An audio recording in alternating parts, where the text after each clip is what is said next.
everybody. Now the economy is reopening. CSEC and CAPE students are back at school and tourists are coming back. There's so many questions about how all this is going to work in the era of COVID-19. So that's a focus of our upcoming RJRGleaner Group virtual town hall meeting.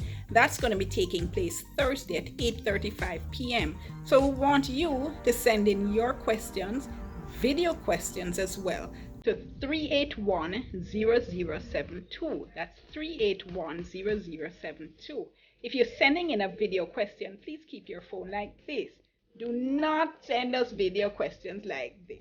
So remember, horizontal, not vertical. Send in also your comments and your responses that you want us to include in the town hall. We look forward to seeing you then.